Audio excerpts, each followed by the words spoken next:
आज अगर हम एजुकेशन की बात करें तो Germany, Australia, France, Japan, Singapore जैसी कंट्रीज टॉप पे देखने को मिलती है। लेकिन आज हमारी इंडिया की रैंकिंग कितनी है? 110।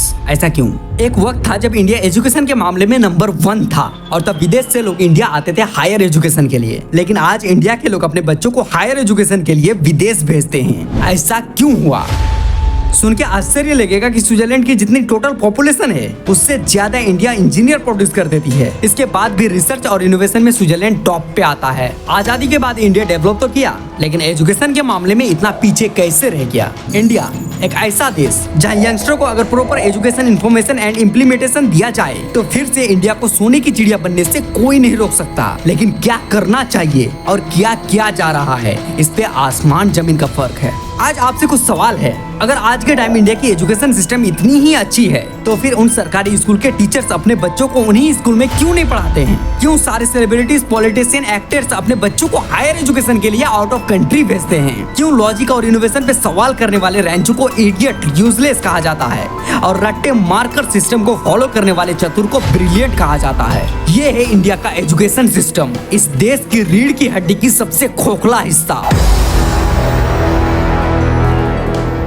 आज के इस वीडियो में इन सारे सवालों के जवाब, इन सब के पीछे का मेन कारण और इन सब से बचा कैसे जाए, इस एजुकेशन की मैट्रिक्स से बाहर निकलकर वाकई में सफल कैसे बने, सब कुछ जानेंगे इस वीडियो में।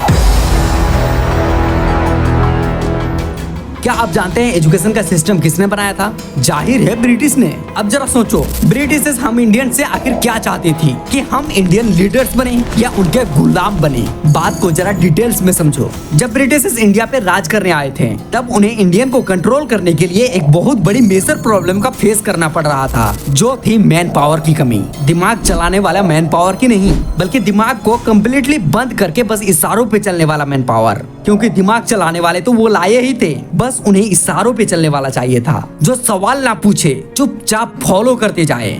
ऐसे लोग जो अपने दिमाग बिल्कुल ना चलाए, ऐसे लोग जो अपने सिस्टम को फॉलो करना जानता हो। आपने एक चीज तो बहुत देखी होगी कि इंडिया में भेड़ चाल बहुत ज्यादा है, जिसे हम हार्ड मेंटेलिटी कहते हैं। लेकिन ध्यान दिया जाए तो ये मेंटेलिटी हमें बचपन से ही नहीं होती, बल्कि ये भेड़ चाल हमें सिखाई जाती है। बचपन से भेड़ चाल की हमें प्रैक्टिस करवाई जाती है। घंटी बजने पे क्लास पहुंच जाना, घंटी बजने पे लंच करना, घंटी बजने पे छुट्टी हो जाना। लेकिन सबसे दुख की बात तो यह है कि उन्हें जो करना था वो करके तो चले गए, लेकिन आज आजाद भारत होने के बाद भी वही रूल्स को फॉलो किया जा रहा है। उन बेड़ियों को हम आज तक नहीं तोड़ पाए। आज भी हम स्कूल में वो सिखाया जा रहा है जिनका एक्चुअल लाइफ में कोई भी रोल नहीं है। मानता हूँ एजुकेशन से बच्चे ट्रेंड होते हैं, लेकिन आप ही बताओ, जरा मछली को अगर पेड़ में चढ़ाया जाए तो क्या वो चढ़ लेगा? अगर आप उसे कितना भी ट्रेंड कर दो, लेकिन क्या वो ऐसा कर लेगा? एक बंदर को अगर पानी में तैरने के लिए कितना भी ट्रेंड कर लिया जाए, लेकिन अंत में वही होगा कि मछली पेड़ में चढ़ नहीं पाएगी और बंदर ना ही पानी में तैर पाएगी। लेकिन इसके लिए उस पे एक टैग जरूर लगा दिया जाएगा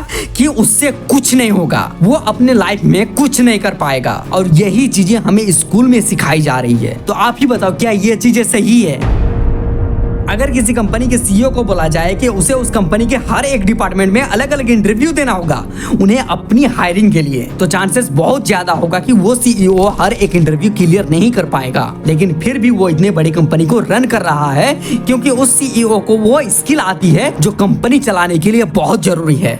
अब आप बताओ, एक कंपनी का सीईओ हर एक डिपार्टमेंट का इंटरव्यू क्रैक नहीं कर सकती तो एक क्लास में बैठे 40 बच्चे को हर एक सब्जेक्ट में पास होना क्यों जरूरी है? जब एक टीचर हर एक सब्जेक्ट को पढ़ा नहीं सकती तो हर एक स्टूडेंट को हर एक सब्जेक्ट क्यों पढ़ाया जा रहा है? एक स्टूडेंट a+b का whole square cos theta sin theta के लिए कितने लाख जूते खाता है, लेकिन बताओ रियल लाइफ में उसे यूज कहाँ करें?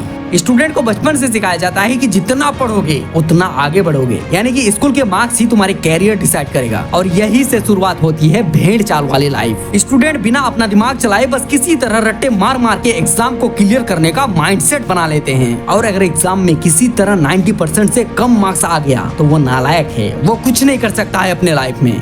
आपको पता है इंडिया में हर दिन लगभग 20 बच्चे सुसाइड कर रहे हैं, यानी हर 90 मिनट में एक बच्चा। पता है इसका कारण क्या है? Academic pressure and career anxiety. तो आप बताओ, ऐसे एजुकेशन सिस्टम की क्या फायदा जो बच्चों की जान ले ले? ऐसे एजुकेशन सिस्टम का क्या फायदा जो बेरोजगारी को बढ़ाए? यहाँ गलती एजुकेशन का नहीं है, यहाँ सिस्टम की गलती है। क्या ऐसा करना बहुत मुश्किल है कि बच्चों को कॉस थीटा साइन थीटा पढ़ाने की जगह डेवलपमेंट सिखाया जाए? कितना मुश्किल है वो सिखाना जो जिंदगी में उसका काम आए, जैसे कि public speaking, financial literacy, digital marketing, Facebook ads, stocks, mutual funds, content creation, how to start investment, how to manage money, how to build on your company, how to manage your team, how to be a good leader, how to deal with your pressure, goal setting, time management. कितना मुश्किल है ये सब सिखाना। कितना मुश्किल है अकबर की जगह एलोन मस्क, जेफ बेजोस के बारे में पढ़ाना। कितना मुश्किल है कि बेटा तुम पढ़ोगे नहीं तो नौकरी नहीं मिलेगा, ये बोलने की जगह कि बेटा सीखो कैसे वॉरेन बफेट ने, मार्क जुकरबर्ग ने, गौतम अदानी ने इतने बड़े एम्पायर कैसे खड़ा कर लिया।